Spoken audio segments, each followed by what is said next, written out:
Alright, so I guess we'll have to talk about the elephant in the room rather than release a different video about the live patch. Good day everyone, my name's Corn, and today we'll be talking about the patch notes, spending hopefully less than 20 minutes on all this much stuff. But to give you a quick rundown, a couple interesting things are in this patch. For example, the heat armor on all tanks are reduced by 10%. The tank, even though the armor is reduced by 10%, the damage they receive is only increased by about like 5%, maybe more, maybe less, depending on the penetration of the weapon. And PV with Delta combination is now back. No more ballistic missile spam. HE shells along with heat shells also now have cover. Also ignore cover, I mean at least partially. Guardian is now back in SOF. Also some infantry squad changes just to make the mechanized infantry from Russia, the very much the same thing as the infantry units we can find in the armored brigade that the US has access to, along with some weird changes. I'll come back to that later. And the most important one I think in this patch is the air defense rework. I don't really think it's a rework, it's basically uh, extending the range of AA to make them have a bit more range, but on the other hand, decrease their time between launches for each missile. This is very interesting. This is very much interesting. And me personally, I'm not a big fan because, well, if you want to know what's happening, well, maybe watch the whole video, I guess. But anyways, yeah, let's begin. Let's begin. Stop goofing around. All right, so. First thing that I think is most important is actually this spotting retention thing. Restored, this was actually on the PTE. Give me a bit of time to pull this out right here. Okay, so this is a... Okay, so you used to be unable to spot the ATGM team that just fired. As you can see that there was like this squad in there, like right there. It's a yeah, and then it disappeared again. So that was the ATGM team that you couldn't spot even though you're right in front of his face. So it's kind of weird why you're not able to do that. So it's a good thing that they managed to change it back. Change it back to live patch. You know, it was a pretty dumb thing in my opinion. So as you can see, that's the goat or something from Coastal. It only has one launcher, so but as you can see now, it is spotted for the entire time. So no more losing line of sight, even though I'm like 600 meters in front of it. So that is a pretty good change, even though it was kind of unnecessary. It's kind of a thing on live already, so it's whatever. They also changed the spawn layout for Frontiers, but me personally, I did kind of check the map just now on PTE, and I mean Frontier is the map highway of death, so I don't really see any difference here. It's basically the same thing. I didn't notice anything different, so we'll see. We'll see if you have any discoveries, and if you ever happen to get the map Highway of Death or to Death, please let me know. Um, the next change, which me personally finds the most interesting, is this. I mean, besides the A changes, obviously, and it's frontal heat armor of all tanks reduced by 10%. And, well, I mean, I guess I'll just pull up this graph real quick. In case, like, I mean, I am kind of leaking my own documents here. This is my secret files. Okay, there you have it. Hopefully you don't see too much. Okay, there you go. I don't think you can see too much. Okay, fantastic. So, the Sep V3 front armor, heat armor, got nerfed to like, you know, a bit more than 10%.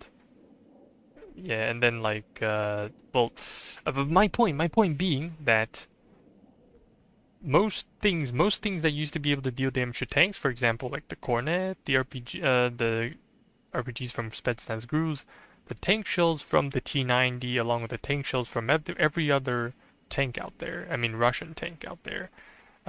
They now deal from 4% to about 6% more damage. And realistically, does this actually affect anything? And I would probably say no, except for the fact that, for example, like you can now, I mean, if the Sep V3 doesn't have 19 HP, which is upgraded to like the most armor it can get, it does get taken out within 3 shots from the cornet, which before it could take 4. So there is a bit of a difference here, but overall, I think uh, in the grand scale of things, the RPGs and cornets aren't really that noticeable. I mean, maybe besides this one. And the things that you kind of have to keep out for is actually the heat rounds from Russian tanks, because to me, uh, most Russian tanks rely on their heat shells, and the 750mm pen is only accessible to Russia. US does not have any of this, so you can pretty much see a 4% damage increase on every single tank. I mean, more if you are fighting a weaker tank, like the normal Abrams, that kind of stuff. So, to me, I think, let's just take a quick look, right? Abrams. Okay, so this is 1150, maybe not that much Abrams. 1100 HP. So, yeah, I guess maybe they do deal a bit more damage, but naturally they are a bit tankier, so I think this is kind of a buff for Russia.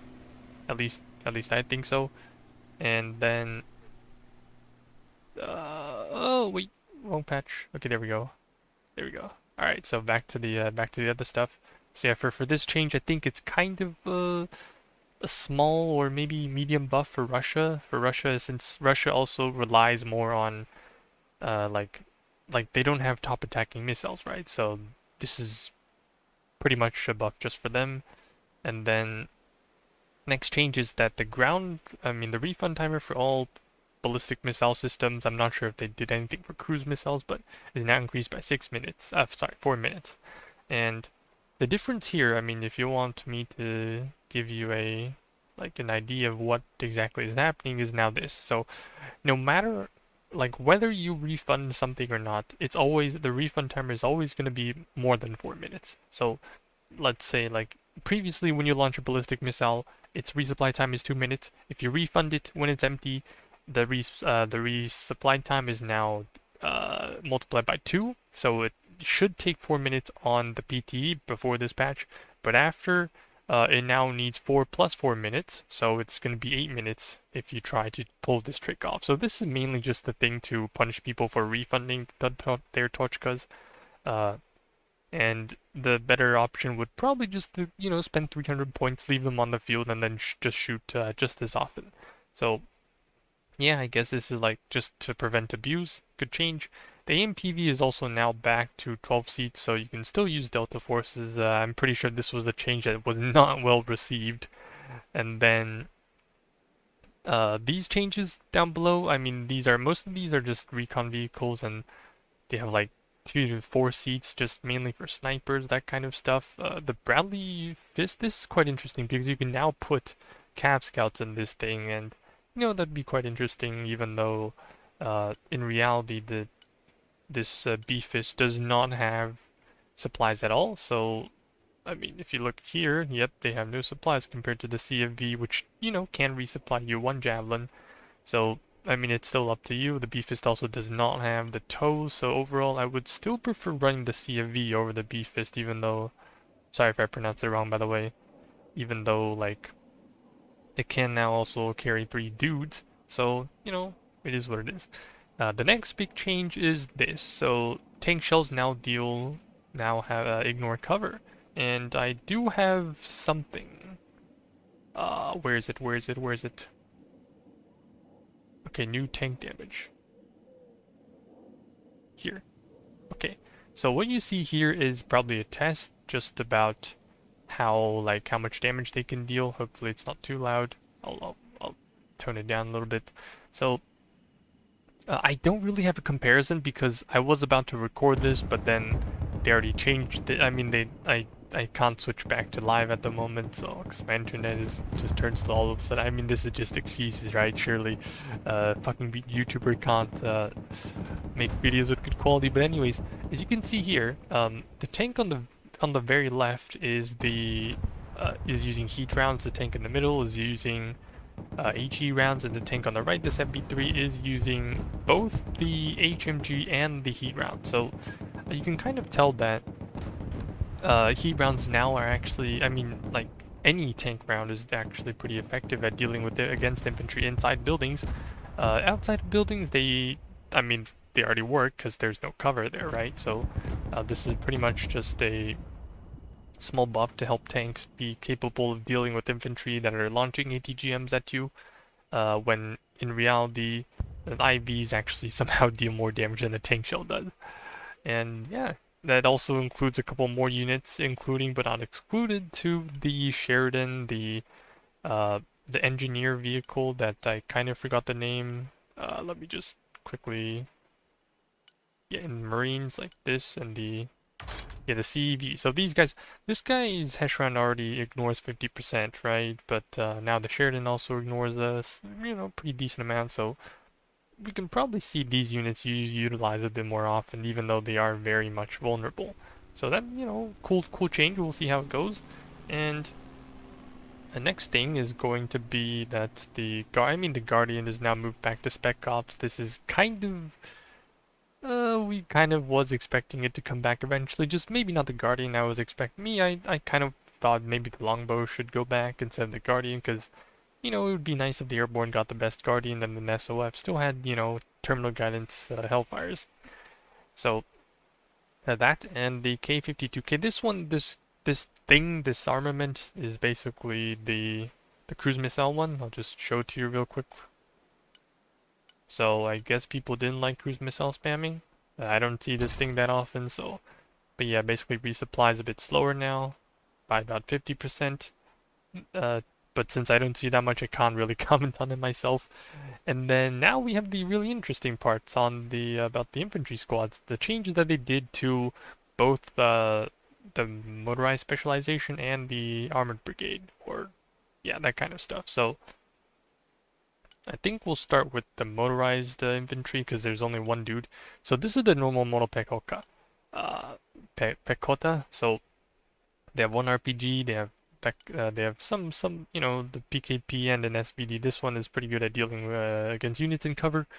Uh, but the Metis, this was actually a pretty good. This is actually a pretty good unit, but I guess they added this. So to give it an AGS, which is a bit better than a standard like marksman rifle, except you kind of need to stand still inside a building for it to actually be good against something else.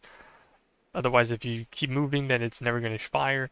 And then it also gets an RPG, but the only issue here is that it only gets three launches instead of 6. So overall, I think that yeah, on paper this is a pretty decent squad, but the Metis is really just so much better. Oh, this is actually one of the few squads that has an AGS and it can also smoke. Okay. Since like if you wanted, you could just run this, right? Run this. What's stopping you from running both of them, both the Metis and the AGS? So, me personally, I prefer running the Metis still, and then we're gonna jump to the Armor Brigade. So they did kind of nerf the mech rifleman. This was kind of a bit too cheap, and now we're kind of using these two, the mechanized infantry and Armor Brigade, as like comparisons. So these two squads are basically identical. Now, besides like a bit minor, a couple small changes here and there. Yeah, like this is a medium machine gun, this is an LMG, a bit different here and there. So yeah, at least the prices are regulated now, since they're identical squads. Mech engineers, nothing changed here. And then same with mech riflemen, like they're also, huh? Wait, I think these guys should be the same price, no? Whatever. But like mech riflemen are actually better than motostrokey. They didn't change anything besides their HP, so okay.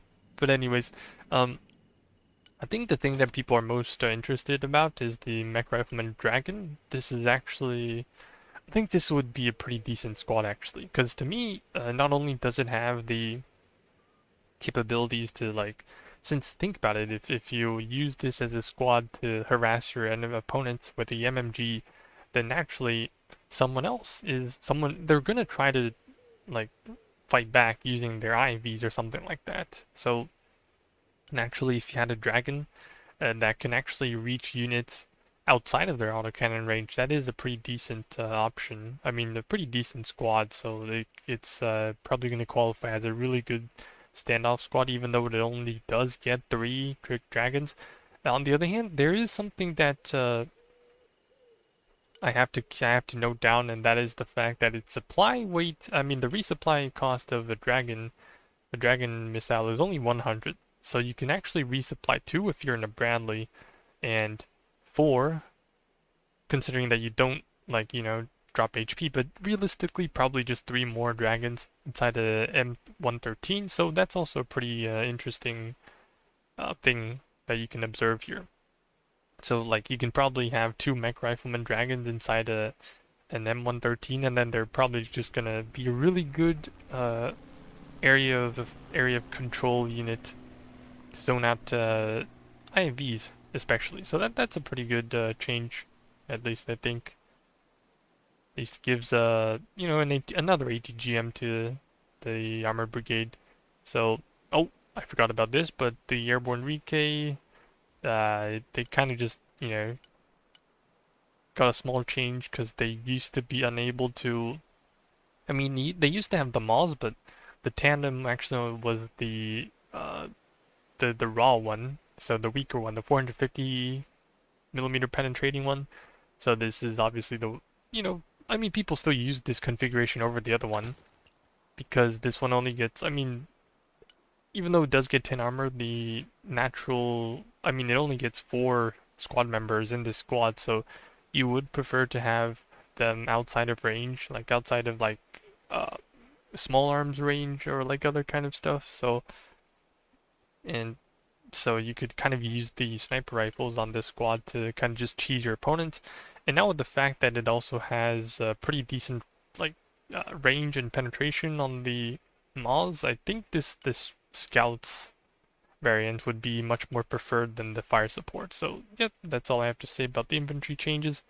And last but not least, I guess it's just the weapon stats here, but I'll go through it real quick. The only thing that I probably noticed is that this is from SSoft, and you can no longer kill the T14 by yourself if you are in a tall building and the T14 is next to you. That's the only difference I can observe here. That's the only difference.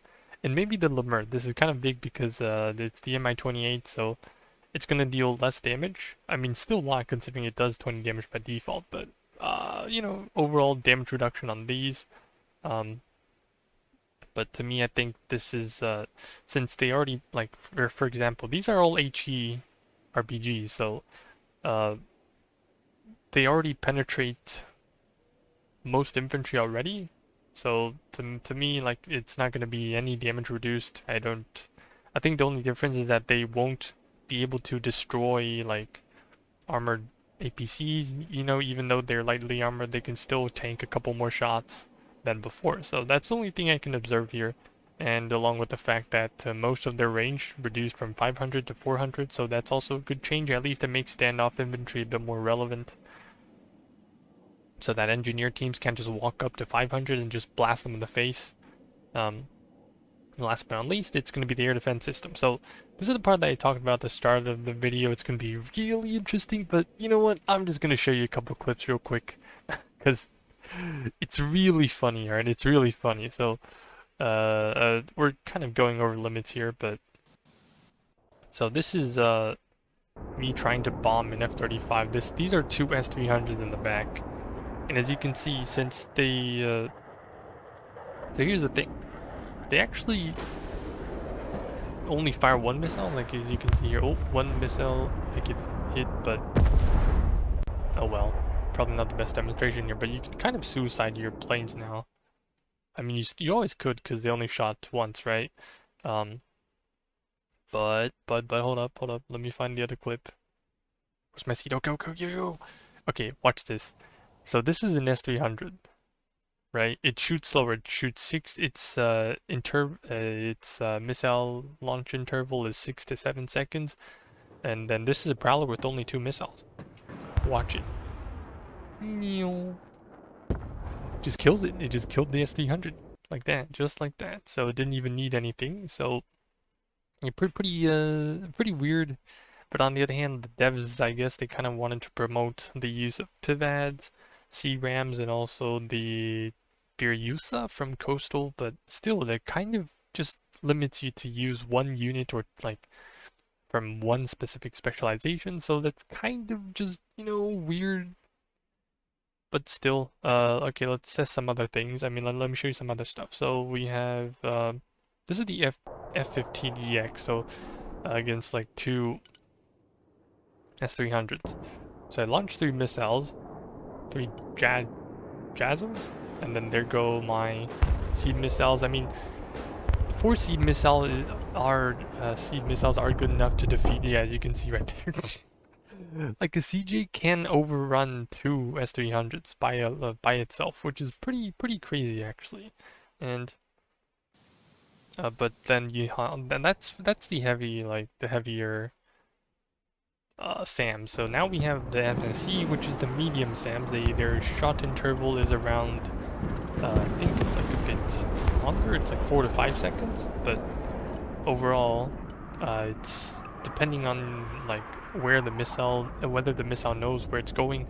Uh, it's still capable of taking out seed missiles, but overall, it does perform a little bit better than the heavy SAMs. So that's a good thing. And then the last difference here is probably just going to be intercepting ballistic missiles. I'll just play them one by one. This one was a couple, you know, let me just skip to the part where the ballistic missiles launch. So the distance here, as you can see, is about 6 kilometers away. The HIMARS are about 6 kilometers away from the SAMs themselves. They launch at, skip too much. So the S300 obviously shoots first because it has the most range, and the S350 shoots a bit slower. But as you can see, if I'm aiming for somewhere that's too far away from the SAMs, for example 2 kilometers, then the medium range SAMs like the S350, the PAC-3s, they're gonna have a lot of issues. They're gonna be struggling to intercept this, and then for the PACs themselves, they kind of, I mean, like for the heavy SAMs, the S300s, they can intercept the first missile, but usually not the second one. They have, like, you could get desync, something else could happen. So, oh, let's take a look at this one. S300 intercepts one, S350 fails to intercept the other one. S300 also, like, since it's too far away from the second one, and also that the time interval between missile launches are a bit too long, so ultimately it's so here's the thing: if the ballistic missiles are like landing too far away, for example, like more than 3 kilometers, then just don't even if it's a long range heavy duty SAM, it's not gonna be able to cut it, man. It's not gonna be. It's, oh, it's sad. I'm gonna play a sad battle. Oh wait, it actually got it. So, well, there you have it. I think ultimately I mean, the devs are trying to change the game, so yeah, I guess it would be quite, you know. I mean, at least they're trying. Gotta give them points for that, but still, some of these changes just feel weird, because like my SAMs, they're literally shooting in his face, and we already said in the last video out there that SAMs being unable to, I mean, well, I guess in the past couple months we did have examples where SAMs could not intercept the ballistic missiles, but still, I don't think it's because, you know, they have a long, like, you know, like it's like they have a CD before they can go and intercept these missiles. It's kind of funny. Oh, let me just, there. And then that's the last one. This is one example where I fired them like furthest away. Like this is around 8 kilometers, I think, away from the SAMs. So they have, like, as you can see, that the curve is a bit flatter. It's not as sharp anymore. So that I thought that the SAMs would be able to intercept them better. And this time I was also using a book, so... Oh, let's take a look at the second one. S300 gets the first one, book almost gets the second one, but doesn't get it. S300 gets the second one, so I think this has to do with a couple of factors. So if your ballistic missiles are closer, they're you know, I mean, they're the way, the shape, and that it's clouds draw in the air. I don't know how to describe this in English. Sorry, my bad. If it's like a bit closer to their targets, then the SAMs are going to have a tougher time trying to intercept them because they have less time uh, to get intercepted. If they're further away, then you have a bit more wiggle room.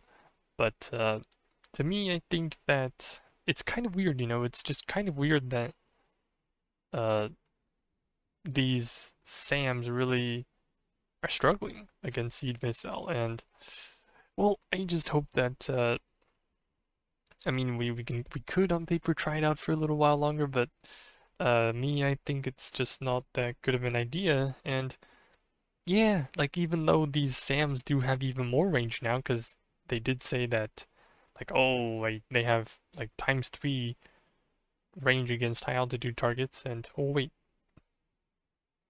and the fact that they've been more like the medium range SAMs have been more range against low altitude targets, so it kind of does defeat like low altitude bombers, like planes that decide to hide at low altitude. Um, but ultimately, I think there is no reason to run the long range SAMs, even though they have the most range. And yes, on paper, like they struggle, like they do a better job at intercepting ballistic missiles, but I think the issue with this is that like they can still intercept it as long as you keep the medium range ones close enough. They also like shoot faster, and also they can punish planes that are trying to duck it, like trying to hide in low altitude, a bit better than like the traditional SAMs can, as you can see here. Just really not that much range. Pretty big difference here. So yeah, guys, thank you for watching today's video. I mean, this took a bit longer than expected. But you know, if you're still playing the PT, feel free to go test it out. Maybe I'll try it out, but we'll see. We'll see. All right, we'll see if we'll see how things go. And you know, if you find anything interesting, please feel free to ping me or tell me in the comments. I'll be playing, you know, maybe a little bit, and then we'll see how things go. So, thank you to everyone for watching until the very end, along with the channel supporters, and we'll see each other in the next video. Take care. Bye bye.